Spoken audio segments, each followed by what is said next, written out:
Mheshimiwa Mwenyekiti, Manispaa ya Songea ambayo ni makao makuu ya mkoa wa Ruvuma inaendelea kukua kwa kasi kutokana na ongezeko la watu na maendeleo ya miundombinu. Kutokana na hali hii, mahitaji ya huduma ya maji safi na uondoaji maji taka imekuwa ikiongezeka. Kwa hiyo Mamlaka ya Maji Safi na Usafi wa Mazingira Songea ndiyo inayotoa huduma hiyo. Kwa sasa wakazi wanaopata huduma ni 276 kati ya 306,676 ambayo ni 90% ya wakazi wote wa Manispaa ya Songea. Uzalishaji wa maji ni unit 10,290 kati ya mahitaji 21,278. Mheshimiwa Mwenyekiti, hali ya huduma maji taka mpaka sasa wanaopata huduma ni 5.7% ya wakazi wa Manispaa ya Songea, wale waliounganishwa na mtandao wa maji taka. Mheshimiwa Mwenyekiti, katika miradi inaendelea kutekelezwa katika mwaka wa fedha 24 na 25, mamlaka inatekeleza miradi ya maji safi katika Manispaa ya Songea ili kuongeza kiwango cha upatikanaji wa huduma ya maji ifikie 95% ifikapo 2025.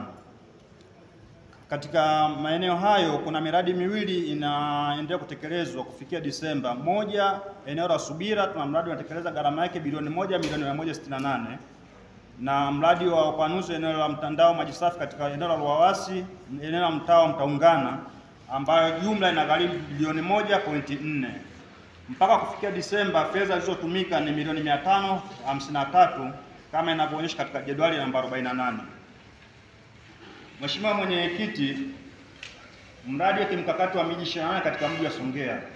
Ifahamike kwamba Manispaa ya Songea ni miongoni mwa miji 28 katika Tanzania ambayo imepata bahati ya kutekeleza miradi mikubwa ya maji. Kampuni ya CCECC ndiyo inayojenga mradi huo kwa gharama ya bilioni 145.7.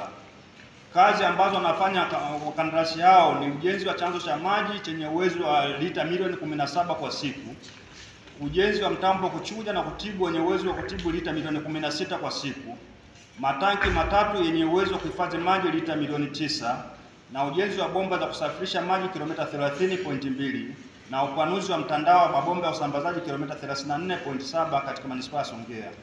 Mpaka kufikia Disemba, mkandarasi alikuwa amelipwa bilioni 21.8 sawa na 15%, na kazi alizofanya ilikuwa ni 5%, ambayo ilikuwa ni ujenzi wa matenki mawili ambayo yameshakamilika pamoja na ujenzi wa tingira 3 ambayo amekuwa amekamilisha kuchimba msingi.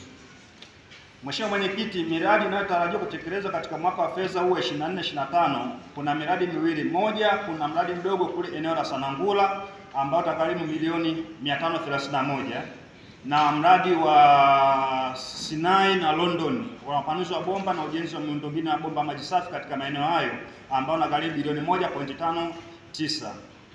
Mheshimiwa Mwenyekiti, katika utekelezaji wa kazi hizo kuna changamoto mbalimbali tukubana nazo. Tumeziarazesha mbili. Moja ni miradi kutokamilika wakati kutokana na upatikanaji wa fedha, na mbili, chanzo cha maji katika bwawa ambacho kiliainishwa katika mradi wa maji miji 28 kilikuwa kiwezi kukidhi mahitaji, hivyo wananchi na serikali kwa kushirikiana wamepata chanzo kingine mbadala.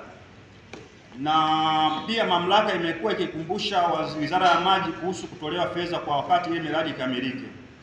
Mheshimiwa Mwenyekiti, mafanikio katika utekelezaji wa shughuli zetu, mamlaka imefanikiwa kuongeza kiwango cha upatikanaji huduma kutoka 84.26 mwezi Julai 23 mpaka 90.2 mwezi Disemba 2024.